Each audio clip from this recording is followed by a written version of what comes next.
Livro do profeta Zacarias, capítulo 4, versículo 6.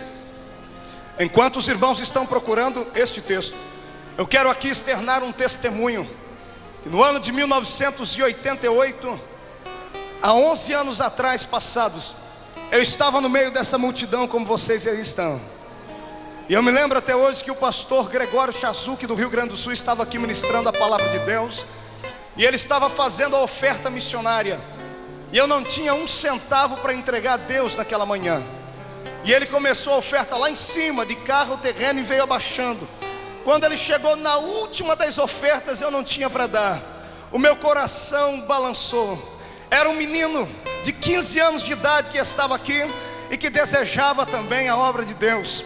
E quando ele terminou aquela oferta, ele disse: agora quem aqui entre vós tem a maior de todas as ofertas, a vida, e gostaria de entregar a Deus? Eu saí correndo do meio da multidão, vim empurrando o crente, derrubei gente aí do meio, caí de joelho aqui no chão. Pastor Gregório se aproximou aqui, olhou para baixo e disse: eu profetizo que a vida desse moço há de abençoar o Brasil e muitos países afora. 11 anos se passaram, tenho pregado o evangelho de Deus na Europa, na África e aqui no nosso Brasil, e Deus tem sido comigo. Eu quero te dizer com isso que o teu esforço de estar aqui, Deus está anotando tudo. Deus conhece o teu nome, o teu endereço, o número do seu sapato. E para Deus não importa se você é o último da fila. Se Ele resolver intervir na sua vida hoje, Ele vai inverter a fila, e você que é o último vai ser o primeiro, para a honra e glória de Deus Pai. Eita glória! Este é um dos milagres que acontece aqui nos Gideões missionários da última hora. É Deus arrancando gente sem expressão, pessoas que não têm nome, do anonimato, e levantando para exaltar o nome do Senhor. Esse é Deus, esse é Deus. Livro do profeta Zacarias, capítulo 4, versículo 6. Está escrito aí no texto sagrado: e respondeu e me falou dizendo: esta é a palavra do Senhor a Zorobabel, dizendo: não por força, nem por violência, mas pelo meu espírito, diz o Senhor dos exércitos. Eu vou repetir a leitura que está escrito assim: e respondeu e me falou dizendo: esta é a palavra do Senhor a Zorobabel, dizendo: não por força, nem por violência, mas pelo meu espírito, diz o Senhor dos exércitos. E eu quero nesta tarde aqui falar com os irmãos a respeito do maior poder que um missionário pode ter na vida para enfrentar o mundo aí fora e até mesmo as atribulações da vida. Porque o cristão tem dois grandes inimigos a enfrentar: primeiro Satanás, e segundo os próprios irmãos da igreja que não entendem e não podem entender aquilo que Deus tem para fazer na sua vida. Quando eu vejo um Gideão aqui chorando, quando eu vejo um desses pequeninos de Deus saltando, gritando, pulando aqui, e olho para o rosto de muitos crentes, até muitos aqui no púlpito, que olham para eles e torcem o nariz e dizem assim: meu Deus, quanta meninice, para que tudo isso? Eu me coloco no seu lugar, porque eu também já fiz isso muitas vezes. Valeu a pena saltar. É melhor pular aqui do que pular carnaval lá fora. É melhor gritar glórias a Jesus aqui do que gritar lá fora. Deixa o Senhor Deus te usar mesmo. Profetiza, canta, dança, salta, glorifica, mas deixa o Espírito do Senhor te conduzir às regiões do Espírito nesta tarde, e você conhecerá o poder de Deus definitivamente como Ele é. Mas o tema desta festividade, final de século, o mundo está em desespero. Que faremos nós? Eu estava meditando nisso nesta manhã e comecei a perguntar: Deus, como é que podemos entender o desespero de alguém se nós nunca ficamos desesperados? Todo ser humano passa pelo desespero. O desespero é uma expressão da alma quando lhe falta esperança. Desespero é algo que nos faz chorar. Desespero é algo que nos faz sair do lugar e nos escondermos às madrugadas, quando nada vem, o sono não vem, as lágrimas chegam. Desespero é tudo aquilo que nós sentimos de contrário aos nossos anseios e aos anseios da alma. E eu quero levá-los aqui agora, em nome de Jesus, a um sentimento para você entender o que é desespero. Imagine você agora, irmão, no meio das tuas lutas, sendo lançado dentro de uma cisterna escura, bem apertadinha, bem úmida, cheia de ratos, cheia de baratas e coisas horríveis, animais e insetos peçonhentos.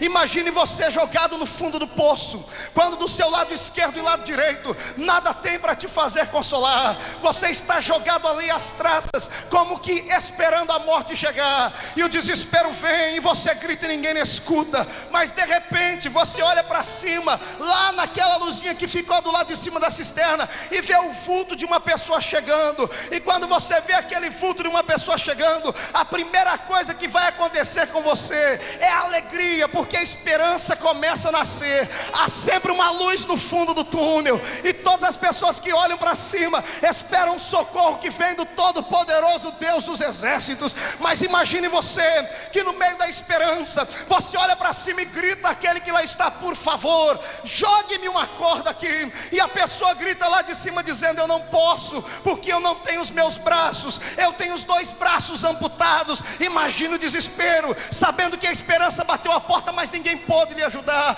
Se isso ainda não te comoveu, imagine você enfermo e sendo lançado dentro de um hospital, onde você ouviu dizer que é um médico açougueiro ali que não cuida das pessoas, e você está na mão de uma pessoa dessa.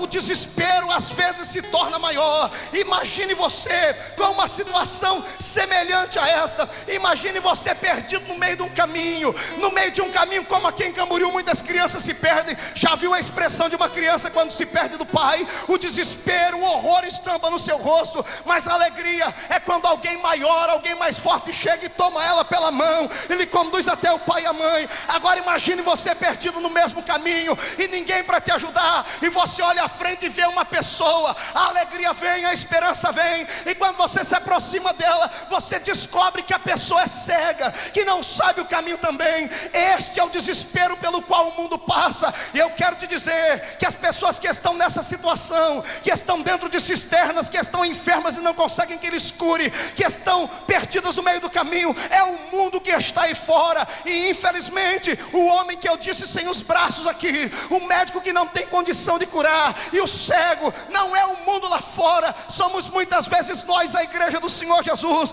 que detemos o nosso coração à palavra da verdade, que falamos que somos pentecostais e acreditamos no poder de Deus, mas não transmitimos isso às pessoas. Chega de viver um evangelho barato, chega de viver um evangelho apenas de palavras. Precisamos começar a operar no Espírito de Deus, caso contrário o mundo não terá esperança. Quando eu olho para a igreja aqui de cima, eu sinto o coração palpitar, porque cada um dos que aqui estão conhece o que é o poder de Deus, ou pelo menos deveriam conhecer. Mas por onde eu tenho ido, a lâmpada do Espírito já está apagada. Muitas igrejas o Espírito não pode mais operar, e eu convoco a igreja para uma obra missionária dentro da própria igreja. Mas nesta tarde, se Deus encher aqui pelo menos meia dúzia de Gideão com o Espírito, nós vamos detonar as portas do inferno, e Deus vai voltar a reavivar o seu povo.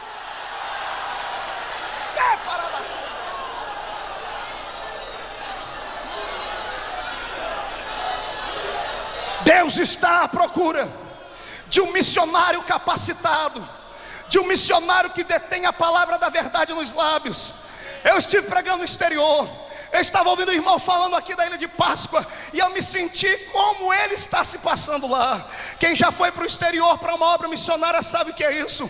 Quando eu cheguei em Angola, em Luanda, fiquei 4 dias trancado ali dentro de um quarto em jejum e oração. Satanás me visitou umas 4 vezes à noite, se materializando. Ali não tem mamãe para te escutar, ali não tem ninguém. É você, Deus, e o povo que está faminto lá fora. São feiticeiros te rodeando. Eu preguei em um culto lá com mais de 3.000 pessoas, e uma macumbeira foi fazer trabalho de feitiçaria dentro da igreja. A audácia que aquele povo tem. E aí eu olho aqui para cima e vejo que aqui não tem nenhum macumbeiro, mas pelo menos tem crente cheio do poder, que tem medo de manifestar a sua graça, tem medo de expressar o poder da sua alma, tem medo de dizer aos homens que ele é pentecostal de carteirinha mesmo. Ele canta, pula, grita, planta bananeira, diz que Jesus é bom, e deixa o Espírito de Deus se apossar. Devemos deter a palavra da verdade. Temos que ter poder, senão não adianta. Vocês assustaram, né, irmão? Olharam para esse menino aqui, disseram: o que é isso aí? O pastor Cisina ficou louco. Deixar um menino de 26 anos pregar aí? Pois é, irmão, sou um menino só por fora, por dentro tem um homem de Deus escondido aqui, que pode te levar hoje a uma experiência pentecostal genuína.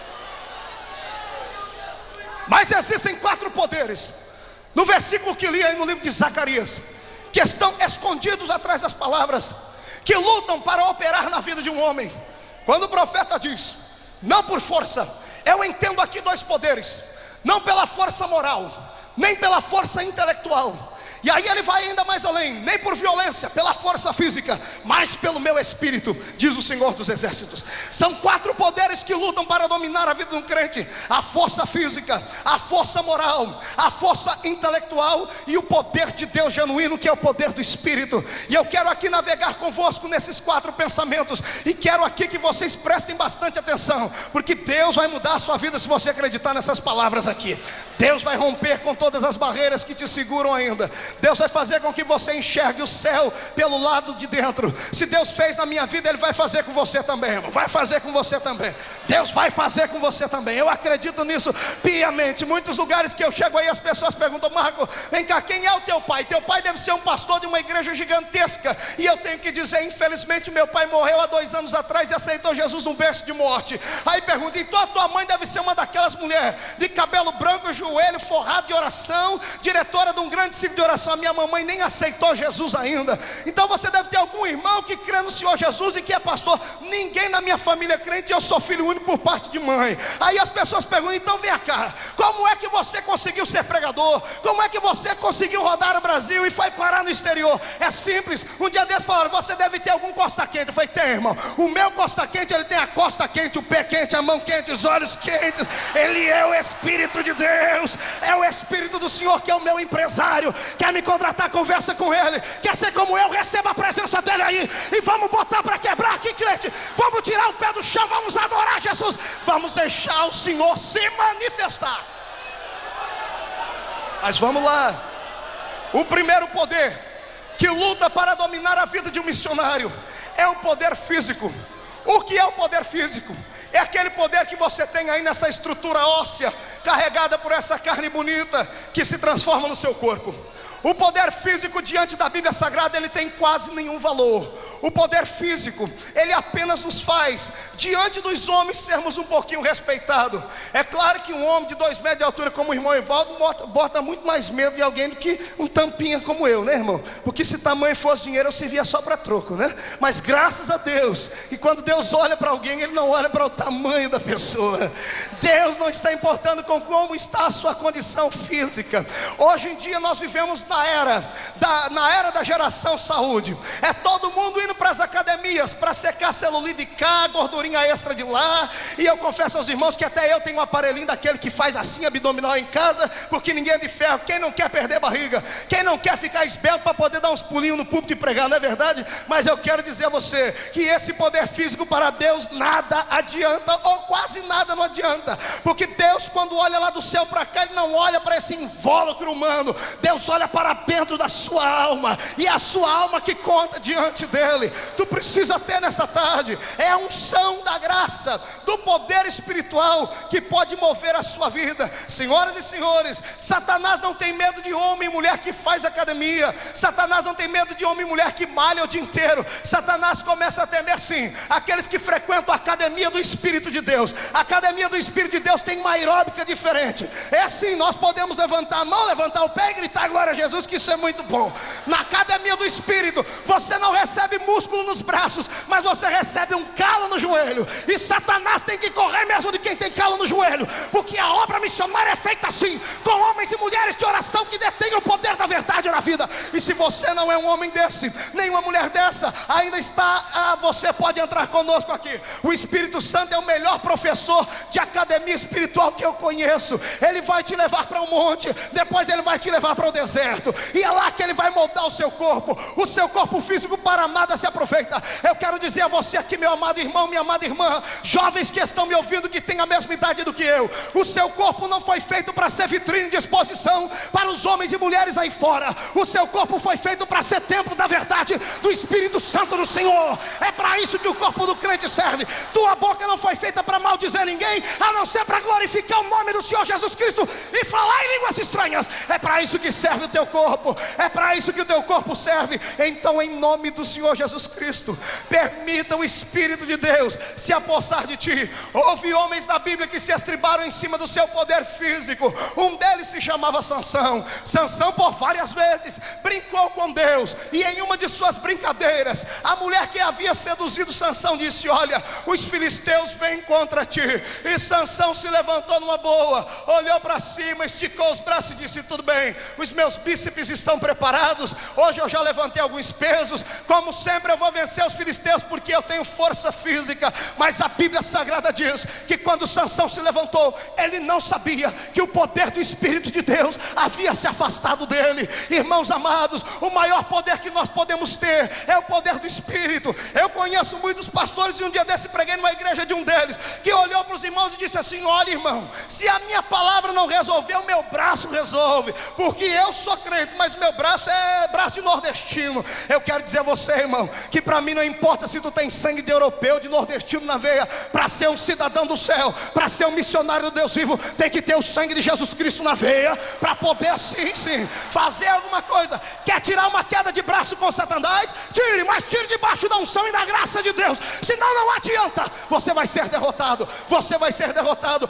Quantos homens não pregaram aqui nessa tribuna, e hoje eu estava ali sentadinho no canto, e me lembrei de grandes figuras, homem em quem eu me espelhei, a maioria dos pregadores se espelharam, e hoje não tem condição nem de olhar aqui para cima. E eu comecei a dizer: Deus, por que isso? E o Senhor disse: eram homens que se estribavam em cima do seu poder, em cima da sua estatura e de tudo que tinham, mas eles se esqueceram que os que confiam no Senhor têm que renovar suas forças é lá no pé do altar. E se esqueceram que os homens confiam em carros e outros em cavalos, mas o missionário pregador da palavra confia no Senhor dos exércitos, que está acima de todas as coisas.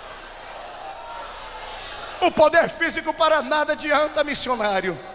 Eu estava pregando no Rio de Janeiro um dia desse, e o irmão me mostrou um pastorzinho. O pastorzinho era desse tamanho, menor do que eu. Dei risada e fiquei muito alegre, porque quando eu encontro alguém menor do que eu, fico todo e todo, né, irmãos? Porque raramente a gente não acha. E quando eu olhei para aquele irmão, o moço me contou: Marco, tá vendo esse camarada aí? Eu falei: sim. Esse homem um dia desse foi fazer um trabalho no morro aqui no Rio de Janeiro, e quando ele vai subindo para lá com a sua biblinha no canto, e a sua roupinha toda com a listinha só na testa, lá no seu terno, no meio do caminho, 4 bandidos lá armados pararam ele, e um deles ousou pegar uma arma, colocou na fronte do pastor e disse: me dá dinheiro. E ele disse: eu não tenho dinheiro para dar. Ele disse: então pode começar a rezar, moço, porque tu vai morrer. E ele olhou para ele assim, irmão, a arma estava aqui, pelo que o irmão me disse. Ele virou para frente e pegou no cano do revólver e colocou a arma na testa dele. E o pastorzinho olhou assim para ele e disse: olha, se você tem coragem, é melhor puxar esse revólver agora, porque antes de você puxar esse gatilho, o meu Deus é capaz de te fulminar morto aqui, em nome do Senhor Jesus.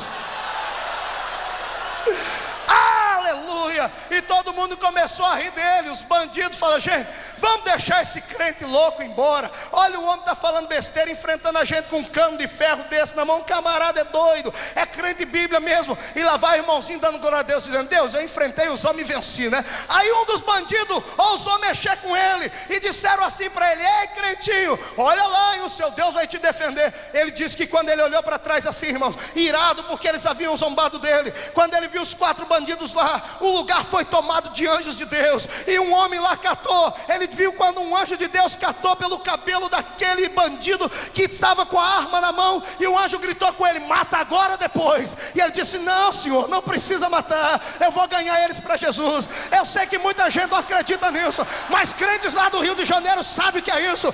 Eu já preguei várias vezes lá, e os anjos de Deus passeiam no meio daquela cidade, porque há poder espiritual. Onde abunda o pecado, superabunda a graça. Deixa o poder de Deus te dominar.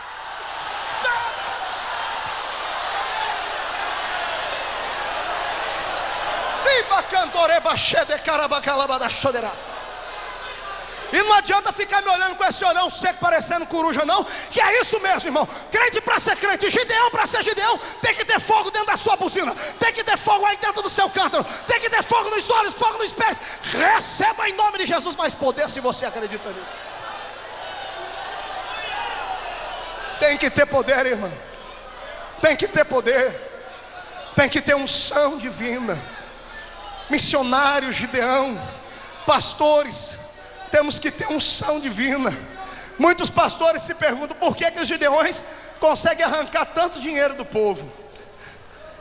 E ontem eu estava meditando disso e eu descobri que na minha igreja ninguém contribui. Agora chega aqui nos Gideões, os irmãos dão até sapato, meia, camisa, e lá na igreja não dá nem um centavo.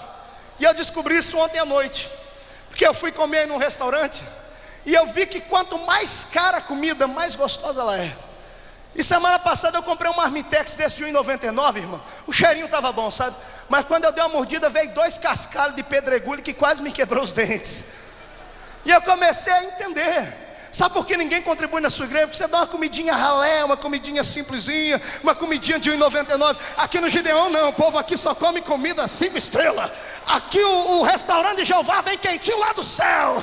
É por isso, porque aqui pregador tem que orar, não tem, pastor Luiz Antônio? Tem que orar, tem que jejuar, tem que ter graça para pregar. Você quer esse poder sobre a sua vida aí, irmão?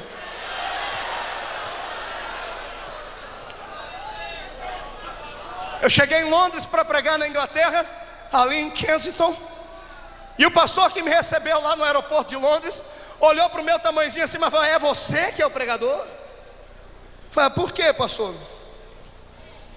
Porque o pastor lá é desse tamanho assim. E ele falou: então vamos pregar lá na minha igreja. Cheguei na igreja dele lá, olhei para aquele povo, e ele disse: Marco, vamos ter uma reunião antes aqui. Me levou lá para o escritório dele junto com os diretores da igreja, que ele disse: olha, se você veio do Brasil para nos trazer um simpósio de teologia e doutrinas, é melhor você voltar para sua casa. Por que isso, pastor? Porque o europeu comeu tanta teologia, tanta palavra, que está vomitando palavra. O povo aqui quer ver manifestação de Deus.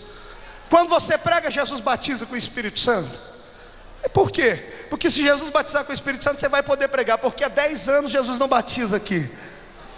E eu falei: o que é, companheira? Foi a verdade. Eu falei: mas como? Ele falou: como? Não tem como.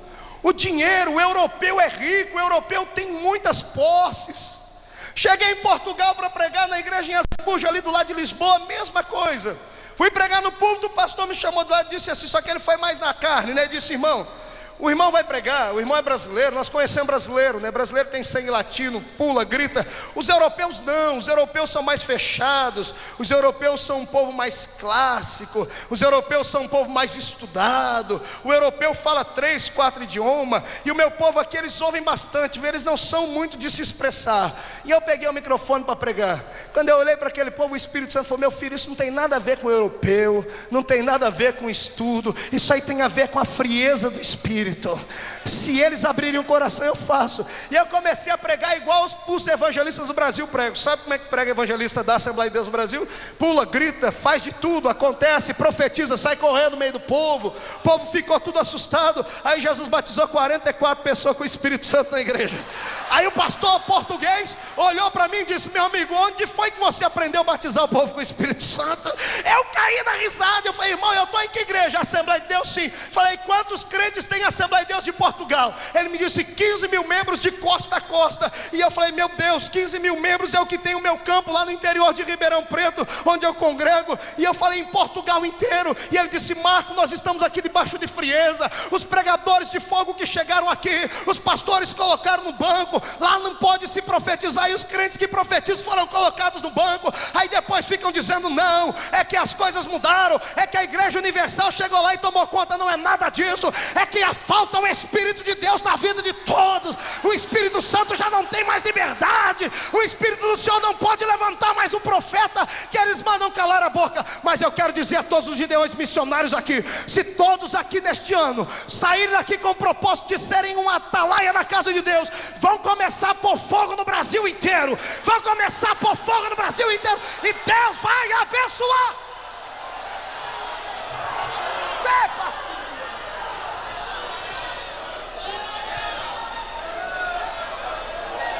Mas ainda tem o poder moral. O poder moral é um pouquinho mais perigoso do que o poder físico. O poder moral nos fala do nome, nos fala do sobrenome. O poder moral nos fala da carteirinha, da credencial que temos. O poder moral nos fala da família em que pertencemos na igreja, principalmente se o dízimo é maior ou é menor. O poder moral Maldito é o homem que se estriba em cima dele, que acha porque é filho do doutor fulano de tal pode fazer missões. Missões não são a missão não é hereditária, irmão. A chamada divina não é hereditária. Deus pode sim levantar um filho do pastor para ser pastor também, mas isso não é regra. Essas coisas podem acontecer como não podem acontecer.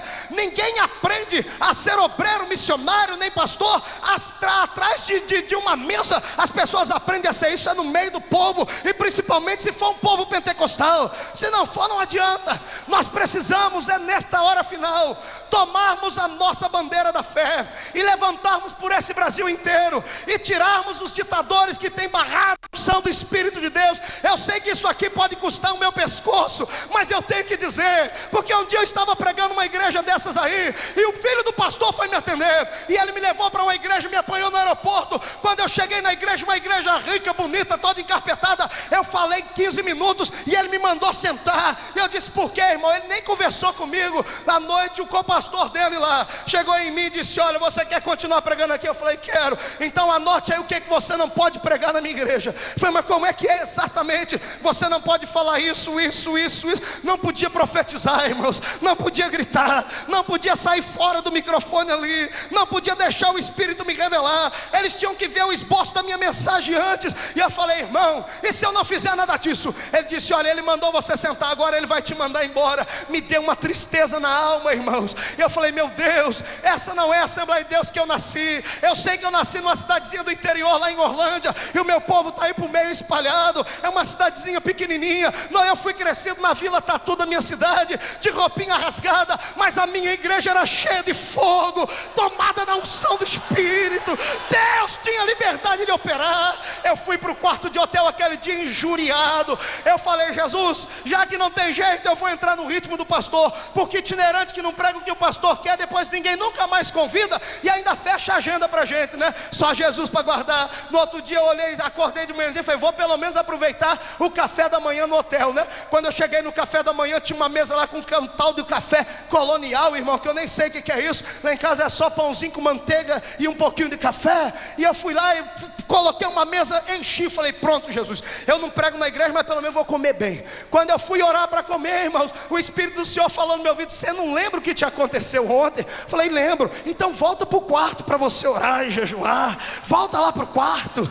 E eu olhei para aquela mesa de café, dei uma lambida nos beiços. Eu falei: então até logo o cafezinho. Voltei para o quarto e orei. Na hora do almoço estou eu descendo lá, e tinha muita carne assada. O cheiro do restaurante chegava lá no apartamento onde eu estava. Quando eu abri a porta do restaurante, olhei assim, era carne que voava para tudo quanto é lado. Meu estômago já estava nas costas mesmo. Falei: é hoje, Jesus, obrigado. Quando eu dobrei, eu sentei ali na mesa, fui fazer a oração de agradecimento. O garçom parou para esperar eu fazer a oração, e quando eu terminei de orar, o Espírito do Senhor falou: o que você está fazendo aí ainda? Falei: Senhor, estou com fome. Vai para o quarto orar e jejuar, meu filho. Vai orar e jejuar. Eu olhei para o garçom, falei: Senhor, me dá licença, eu vou para o quarto me retirar. O garçom deve ter achado que eu era pneu da cabeça. Quando foi 6 horas da tarde, eu desci para jantar. Aí eu já fui esperto, né? Fui ouvindo: bom, agora ninguém falou comigo, agora eu vou poder jantar. Quando eu cheguei na porta do restaurante, não servimos janta de sábado. Eu falei: oh Jesus, eu te agradeço. Cheguei no culto, irmão, com o estômago aqui atrás. Quando eu dobrei o meu joelho lá no púlpito, o Espírito do Senhor veio sobre mim. Ele me encobriu como um manto de glória e disse: filho, eu vou fazer aqui hoje coisas que há 10 anos eu não faço nesse lugar, porque a minha presença precisa voltar.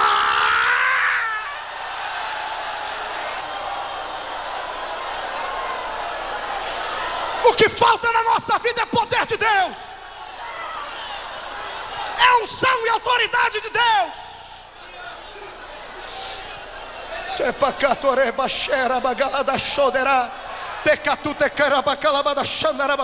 Vamos deixar essa glória de Deus entrar aqui um pouquinho.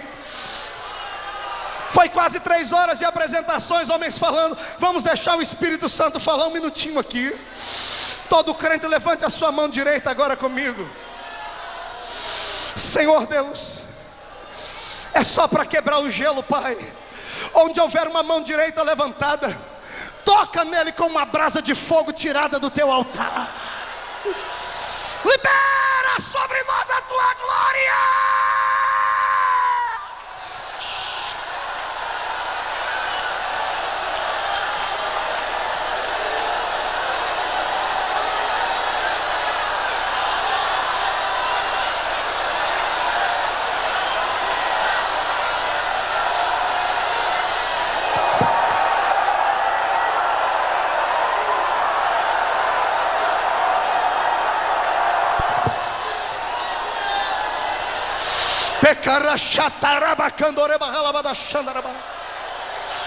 Querido obreiro de ministério que é mais velho do que eu, não fique constrangido em dar glória a Deus quando um menino prega, não. Deixa o Senhor te tomar também, renovar o teu ministério, encher a tua vida. Vamos nessa noite aqui, nessa tarde, exaltar o nome do Senhor e entronizar o Espírito na nossa vida.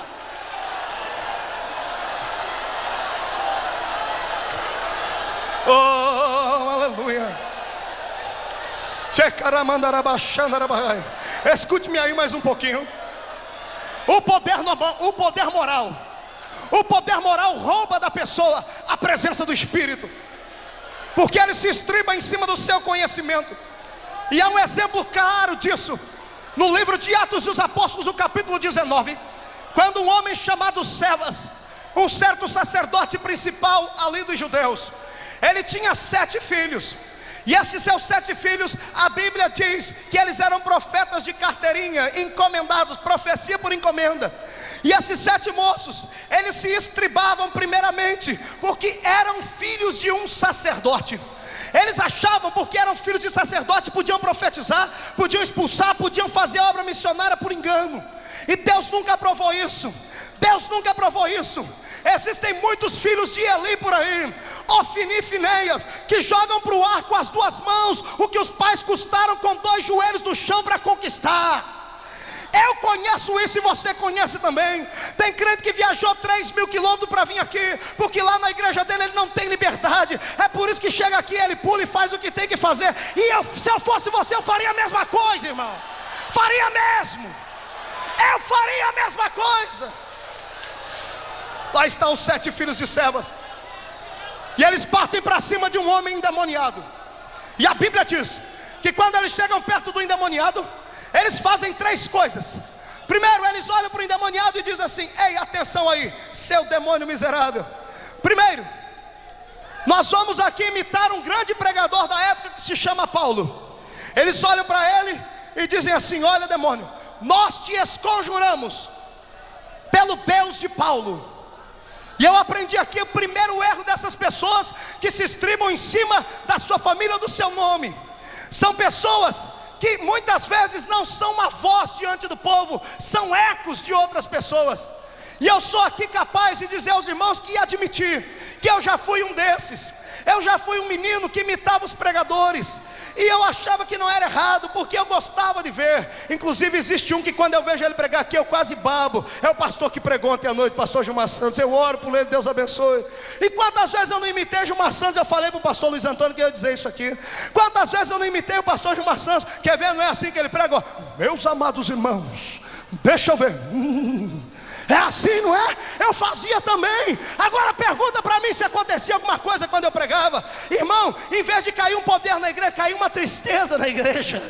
E eu falava: Jesus, eu prego, até a língua estranha dele eu imitava, e não acontecia nada. E um dia eu dobrei meu joelho e o Espírito Santo falou: vem cá, seu bobão, você não precisa imitar ninguém não. Eu não quero que você seja eco de ninguém. Eu quero que você seja uma voz. Eu quero que você seja uma voz. Eu quero que você seja uma voz.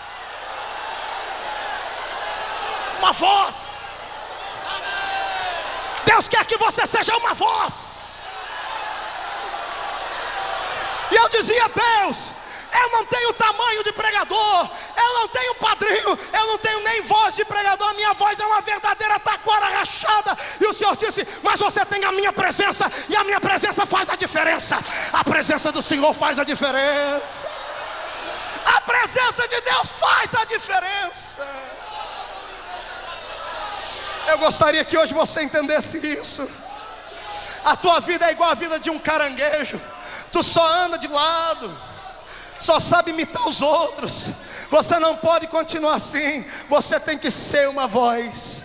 A segunda coisa que eu aprendo com esses homens é que além deles imitarem a voz e o jeito de Paulo, olha o que eles faziam aqui, irmãos. Pelo que eu anotei aqui, eles eram conhecidos pelos homens. E para Deus não importa se você é conhecido entre os homens, doutor fulano de tal, não sei que me ajude, não. Para Deus você tem que ser conhecido no inferno. Verdadeiro missionário, verdadeiro pregador tem que ser conhecido lá no inferno. Foi o que os meninos fizeram com o homem lá e disseram: olha, nós te esconjuramos pelo Deus de Paulo. O demônio olhou para ele e disse: eu conheço a Paulo. O demônio conhecia Paulo lá nos quintos dos infernos. Agora, do que adianta você ser conhecido pelo presidente da convenção e quando Satanás chega perto de você, tu sai correndo dele? Tu tem que ser conhecido no inferno e ter autoridade para vencer. Tem que ser conhecido no inferno.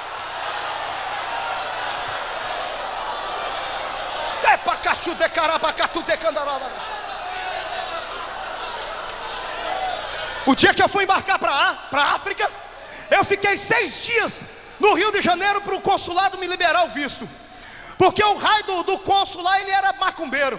E quando ele viu a Assembleia de Deus escrito, e junto com o carimbo do Ministério da Cultura de Angola, ele não quis me deixar ir. Ele arrumou defeito no meu nome, arrumou defeito no número do meu passaporte, arrumou defeito nos dias que eu ia ficar lá, arrumou defeito em data. Eu sei que foi uma semana de prova. No último dia eu sentei lá dentro daquele consulado e disse: Deus, se tu é Deus mesmo, eu invoco agora aqui a presença do anjo lá de Angola, porque cada nação tem um anjo. Senhor, eu quero que o Senhor mande aqui aquele anjo criolão bem forte, 2 metros de altura, com aqueles bíceps assim, malhados aí no forno de Jeová, e que ele venha aqui com a espada forte e dê um jeito nesse cabra safado aqui, porque eu quero ir pregar o evangelho. Daí a pouco o telefone tocou lá da Angola. Quem era? Um homem muito mais poderoso que ele, ministro da defesa de Angola, o Dr. Kundi Payama. Ele ligou para o cônsul e disse: deixa esse menino entrar aqui no meu país, mas não tem nem mais nem menos, deixa ele entrar aqui, senão eu te arranco desse lugar aí. Aí o homem veio para mim, pediu carteirinha. Eu olhei para ele assim, eu olhei para ele e disse: meu amigo, não tem jeito, tu pode ser macumbeiro, eu sou poderoso no Senhor dos Exércitos. Tu pode ter 2 metros de altura e eu sou uma tampinha, mas maior é o que está comigo do que aquele que está com você. A graça, o poder faz a diferença.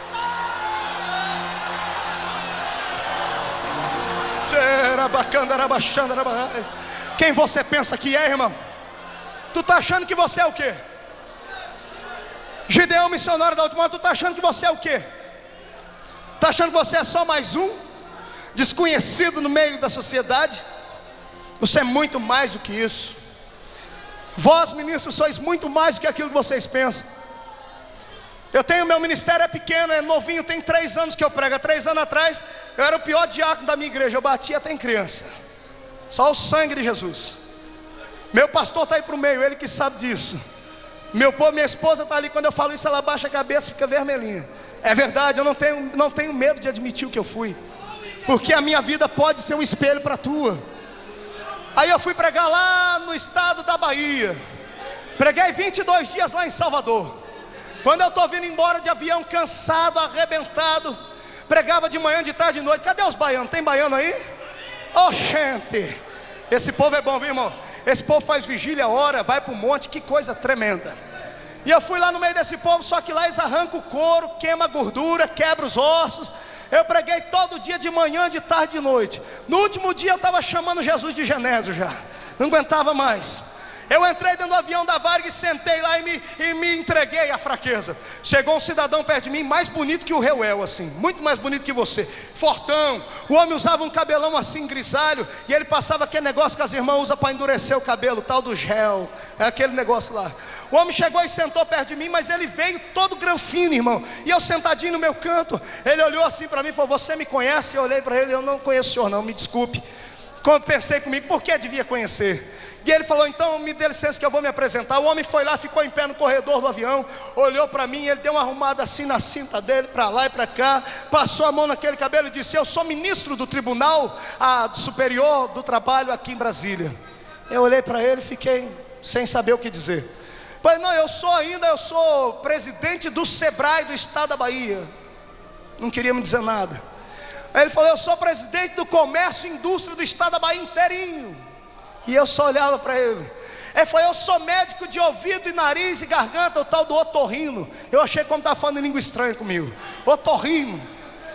Quando ele terminou, eu vi que ele até cansou, ele sentou, eu olhei para ele, peguei na mão dele assim: doutor Humberto, disse: muito prazer conhecer o senhor. Fiquei quieto, irmão, o homem ficou possesso. Eu acho que ele queria que eu pegasse a mão dele e fizesse assim: meu Deus, vou ficar 2 anos sem lavar minha mão. Peguei na mão do ministro. Eu sou muito mais do que isso.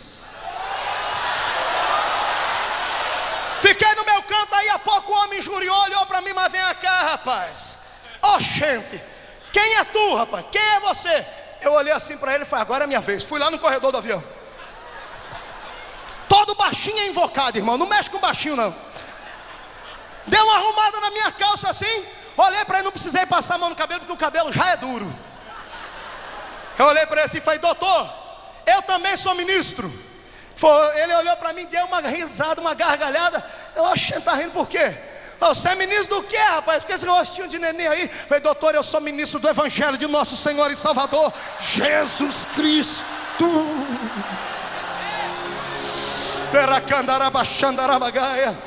Eu sentei ali, o homem abaixou a cabeça de um jeito que começou a sair água do olho dele. Eu olhei e falei: doutor, o que aconteceu? Ele: entrou um cisco aqui dentro. Eu falei: doutor, dentro do avião não entra cisco, não cola. O que está acontecendo? Ele olhou para mim assim: rapaz, eu já sou um homem vivido. Eu tomei café da manhã com a CM hoje. Estou indo para São Paulo numa reunião com o Celso Pitta e Maluf. Daqui 2 dias eu vou estar jantando com o presidente Fernando Henrique Cardoso. Eu tenho uma das maiores fazendas aqui da Bahia. E vou lhe dizer, eu tenho muito jagunço. Nem o meu pai me batendo, eu nunca chorei na vida. Agora, o que é que você tem, rapaz? Que quando você disse que é ministro desse tal Jesus aí, aqui dentro tribulou tudo, aqui dentro meu coração apertou.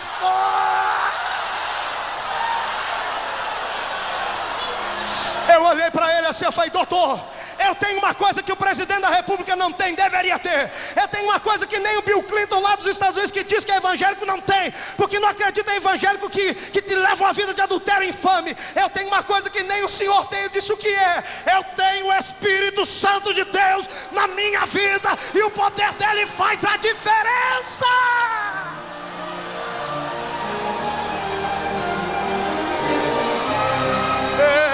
Quem tem o Espírito Santo aí?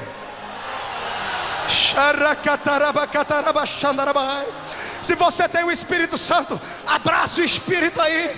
Abraça ele e diga: obrigado por eu te ter. Eu não sou tão pequenino não. Querido obreiro, o Senhor te conhece porque o Espírito está sobre a sua vida. Não é por causa da tua credencial, é porque a graça de Deus ainda está aí.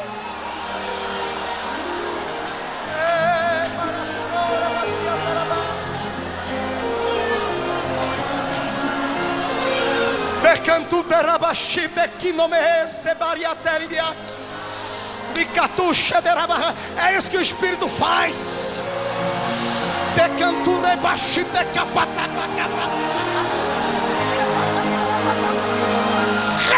Receba a glória aí.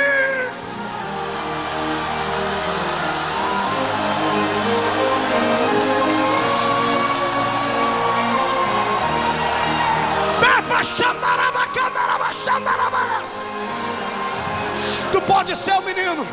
Deixa o Espírito de Deus te usar. Deixa o Espírito Santo te tomar. Deixa a graça do Senhor vir. Receba poder aí. Receba poder aí. Receba poder aí agora.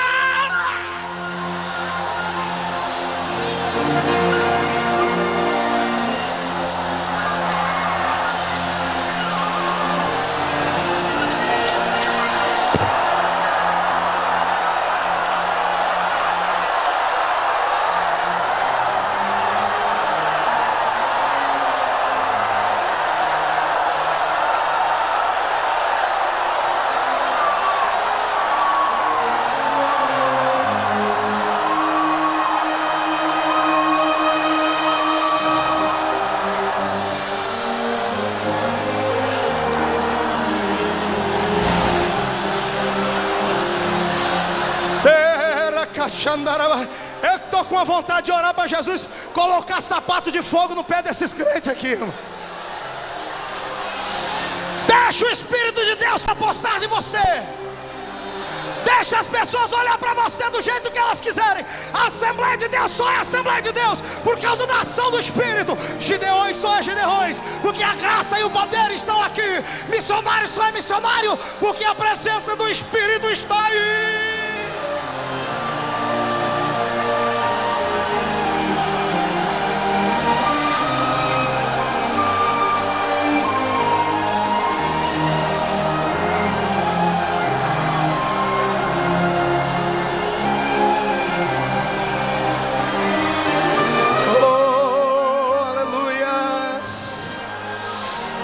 Sinta a glória de Deus.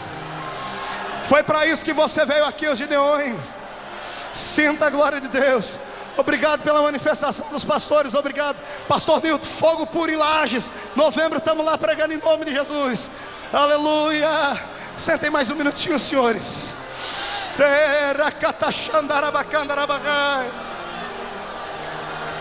Aleluia.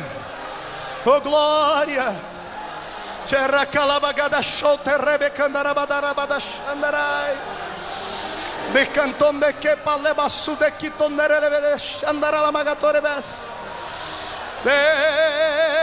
Glórias. Obrigado, Jesus. Oh Deus.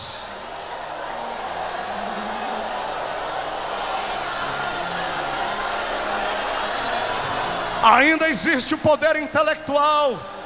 Pode adorar, pode gritar, pode plantar bananeira aí se você quiser. Ainda existe o poder intelectual. E o poder intelectual, ele é maior que o poder físico. Porque através do poder intelectual, o homem domina o leão. Através do poder intelectual, um homem domina uma massa. Através do poder intelectual, o homem pode fazer muitas coisas. Mas para ser um missionário, este é o último requisito de Deus. Porque Deus não busca homens capacitados, Deus busca homens tomados do Espírito. A capacidade é Ele quem dá.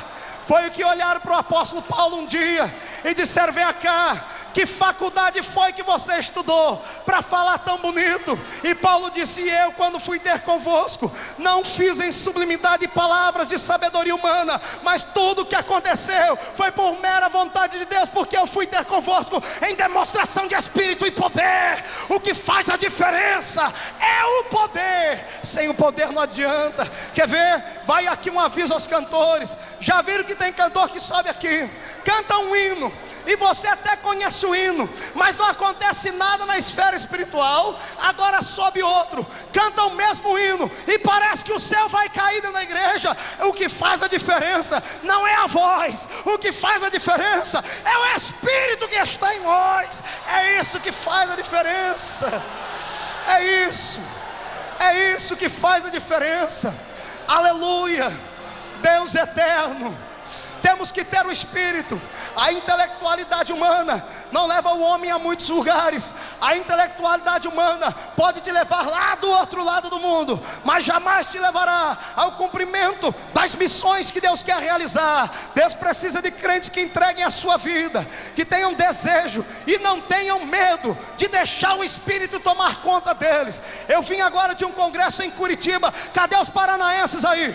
Cadê os paranaenses? Vocês ficaram sabendo do congresso da Almadice? Na segunda-feira à noite, Jesus desceu naquele lugar, e ali todo mundo foi para o chão naquela igreja. 9.000 pessoas, a unção de Deus desceu. Foram mais de 400 pessoas batizadas com o Espírito Santo numa noite. Quem é que estava lá? Um grande pregador? Não, é a unção do Espírito estava lá. Isso acontece aqui nos Gideões. Eu até digo, não precisa ser pregador para pregar aqui, porque até algumas pessoas que vêm aqui que nem crentes são, quando começa a falar, o povo da glória a Deus, mas o poder que permanece é aquele que vem da unção do céu, da unção do Espírito. É Ele que faz a diferença.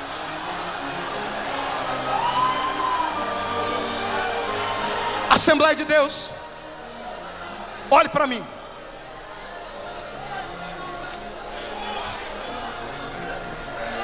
Um dia desse na minha casa o telefone tocou, e eu atendi a linha do outro lado, um cidadão me convidando para pregar na igreja dele. Quer deixar o itinerante contente, é convidar ele para pregar na sua igreja. Amém? Glória a Deus. Quer deixar o itinerante inteligente, é convidar ele. Alegre, é convidar ele. E eu estou lá, o irmão falou: quero você pregar na minha igreja. O senhor está sentindo de me convidar? Eu estou sentindo de ir. Me dá aí o telefone, o endereço, que eu já estou indo. Quando ele agendou tudo, ele disse, eu falei: onde é que é a sua igreja? Ele entendeu errado. É a minha igreja, a igreja batista.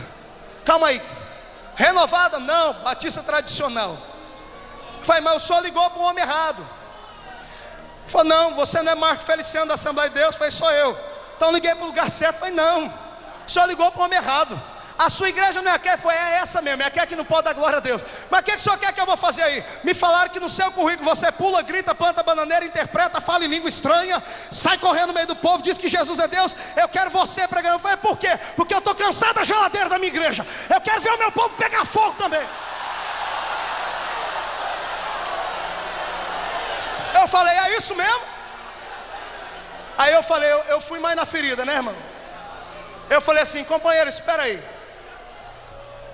Tem o dedo de Jeová deve estar aí. Eu falei para ele, o que aconteceu aí? O senhor me convidar. Ele ficou todo sem jeito e disse, olha, eu sou um pastor já de 64 anos. Eu estudei nos Estados Unidos da América. Dr. Billy Graham e Henrietta Mears foram os meus professores lá em Princeton. Eu sei falar inglês, sei falar um pouquinho do grego, eu sei falar alguns idiomas. Eu prego há 40 anos, sou pastor há mais de 30. Só que um dia desse eu estou pregando na minha igreja aqui, e eu olho para o meio do meu povo, o povo estava dormindo. Tinha gente que só acordava porque batia a cabeça no banco da frente. Eu tampei assim o microfone, pastor Cizinho, no telefone, e pensei comigo, na Assembleia de Deus está assim também, algumas por aí. Queima, Jesus. Falei, então tá bom, meu senhor, mas o que aconteceu? Eu disse, aí, Marco, no meio dessa frieza toda, eu cheguei em casa e desconjurei minha mulher. Falei, filha, eu preciso de um renovo no meu ministério, aos 64 anos de idade.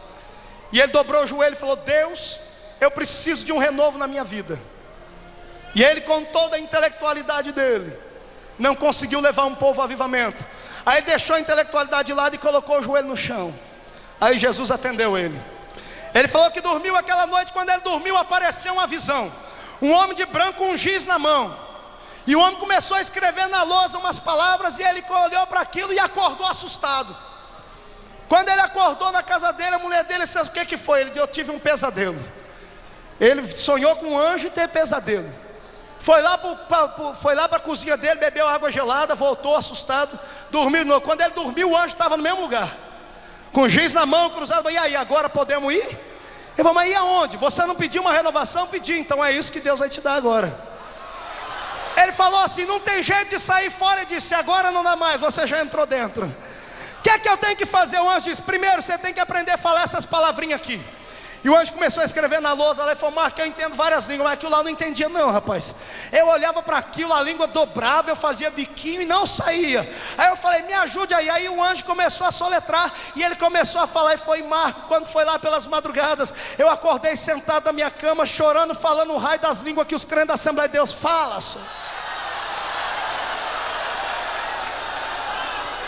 Eu olhei para aquilo. Quando ele me disse isso, o Espírito do Senhor veio no meu coração e disse, meu filho, a que ponto eu cheguei? Eu só faço isso porque o meu povo abandonou a presença do Espírito. Deus está trabalhando de diversas formas, porque você e eu somos os culpados.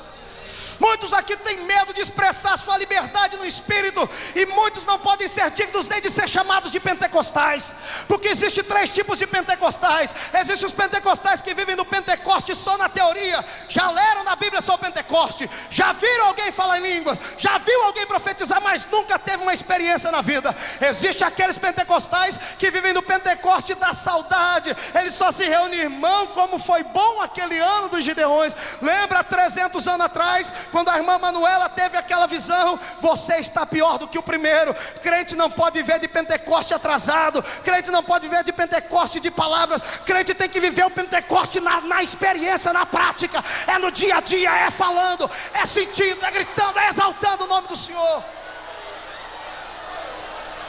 Quem lê os livros históricos do verdadeiro povo pentecostal que começaram as missões vão se assustar.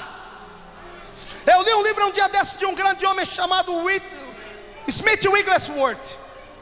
E ele conta que os cultos na igreja dele, o povo voava. Vocês entendem isso? Os crentes flutuar no ar. Há 100 anos atrás. Falei, meu Deus, aqui os crentes dão um pulinho, os pastores querem mandar eles parar lá na sua igreja.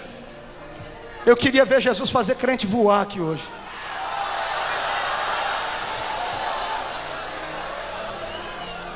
Quantos foram no encontro mundial das Assembleias de Deus aqui em São Paulo esse ano que passou? Quantos paralíticos levantaram lá? Quantos cegos viram? E lá tinha quase 1 milhão de pessoas. Aqui nós temos 10%, mas ontem à noite o cego viu aqui.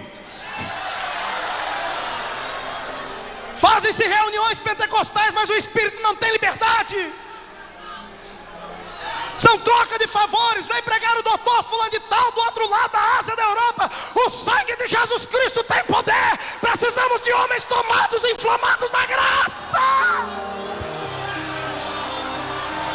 Precisamos de poder, de autoridade, de algo que venha abalar. Senão é melhor ficar trancado dentro de casa. Senão é melhor ficar levando essa vida pobre e miserável que você tem aí.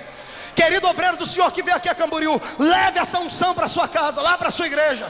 Quem sou eu para lhe dar esse conselho? Sou um menino, como você já disse. Posso não ter nem barba no rosto, mas leve para sua casa essa unção. A Assembleia de Deus nasceu debaixo de fogo e precisa de fogo para continuar subsistindo. Senão nós vamos virar igrejas batistas tradicionais.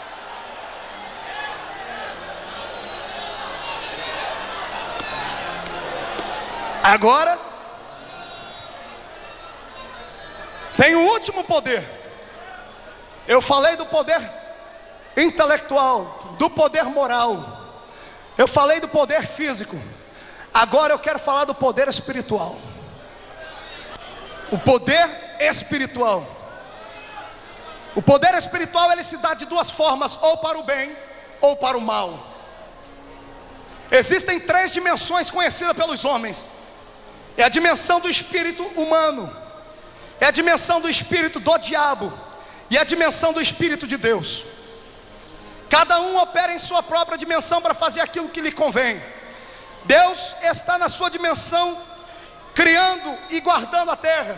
O diabo destruindo e fazendo mal, e o homem sendo usado aqui na terra. Agora existe uma quarta dimensão, que é a dimensão que todo missionário, que todo obreiro, que todo crente deveria conhecer. É uma quarta dimensão espiritual, onde se dá a união do espírito do homem com o espírito de Deus, ou o espírito do homem com o espírito do diabo. Quando o homem se une ao espírito do diabo, saem homens como o Dr. Fritz, saem homens como esses aí que fazem prodígios também, que operam milagres e curam. E eu não duvido daqueles milagres, porque do mesmo lugar que veio o poder divino, veio aquele poder, porque Lúcifer recebeu de Deus. Não tente você dizer que é charlatanismo. Muita coisa é, mas muita coisa é porque o diabo também tem poder. Agora, se a união do espírito do homem com o espírito do diabo transforma-se em feiticeiros, imagina o que acontece quando o espírito de Deus se une com o espírito do homem. Imagina o que vai acontecer aqui hoje se você se entregar sem reserva ao Espírito de Deus. Deus vai fazer contigo o que fez comigo, me arrancar de uma cidadezinha lá 3 anos atrás e me trazer aqui para pregar para vocês. Deus pode mudar a sua vida, Deus pode transformar o seu raciocínio, Deus te levará a uma compreensão muito além daquilo que você pode sonhar. Precisamos do poder espiritual, e é isso que eu convoco vocês aqui agora para buscarmos. Quantos querem uma nova experiência assim na vida? Fique de pé comigo os que estão sentados.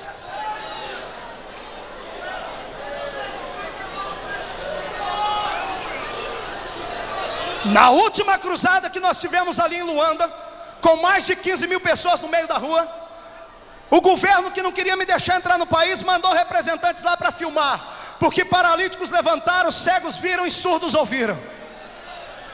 E eu convoquei aqueles africanos todos, porque eles não têm dinheiro no bolso, não têm sapato para vestir, nem roupa para colocar no corpo, mas eles têm desejo e fome do Espírito de Deus. E eu disse a eles: quantos aqui querem ter uma nova experiência com Deus? E 15 mil angolanos no meio da rua levantaram seus braços para cima.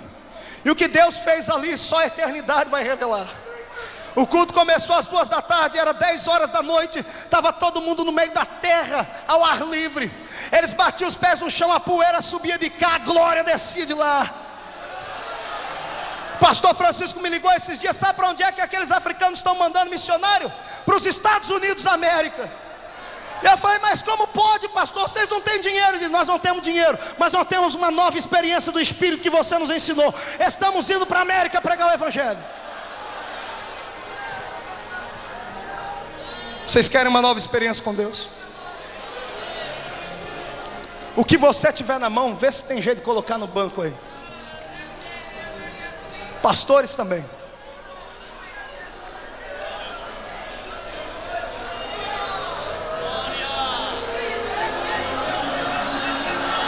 Vai ter crente que vai pro chão aqui em 2 tempos.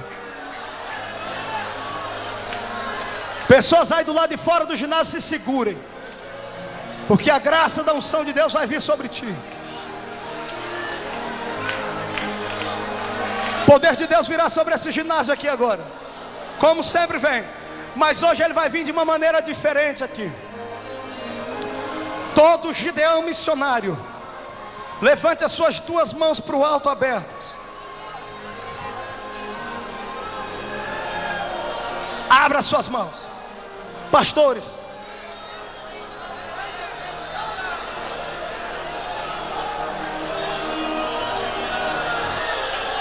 cantores, do lado de fora aí do ginásio, levante as suas mãos. Feche os seus olhos agora. A apoteose de Deus vai descer aqui. Deus vivo, eu ministrei a tua palavra, eu confiei no teu poder, e eu, como teu servo, tenho vivido isso que aqui estou convidando o seu povo a ter uma nova experiência. Se o Senhor é Deus, se o Senhor é Deus, se o Senhor conhece o coração deste homem no púlpito e deste homem aí no meio da igreja, se o Senhor quer aqui agora fazer uma coisa nova, porque eles querem, onde houver uma mão levantada, passa o teu vento ali agora, Pai. Passa o teu vento ali agora. Espírito de Deus, pegue na mão desse crente, una o espírito dele contigo agora. Agora, agora, agora, agora, agora, agora, agora, já.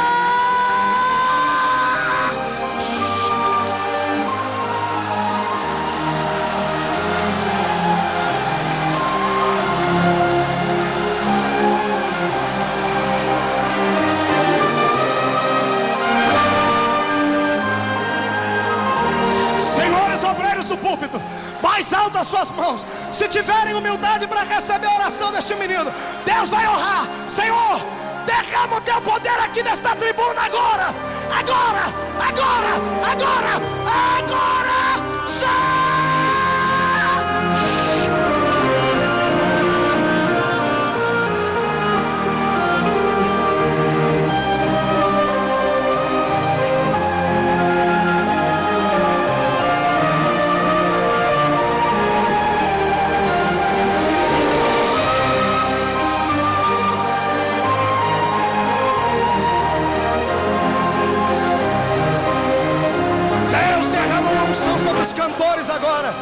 Sobre os cantores agora, em nome do Senhor Jesus Cristo, receba a unção do Senhor aí agora, para ter a sua vida transformada em outra vida. Agora, agora, agora, todo cantor aí, seja tomado pelo Espírito, agora.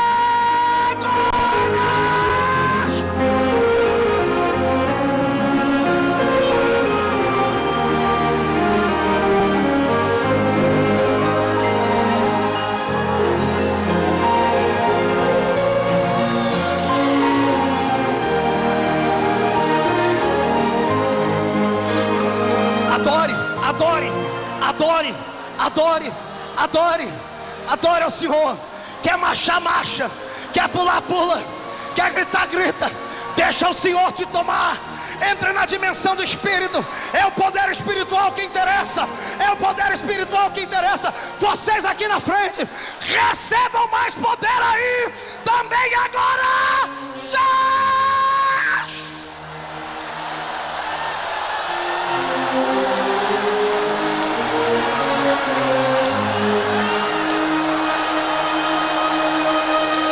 Elias Silva está aí? Cadê o hino? Vem cantar o hino. Vamos entrar no céu pelo lado de dentro, senhores. Vamos tirar o dedão do fundo do rio.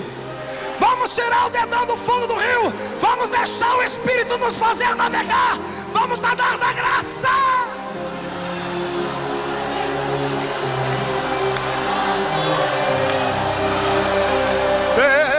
Pacata chapa copeca paraba catarabana. Peca pico peca chapa que eu torava bacana.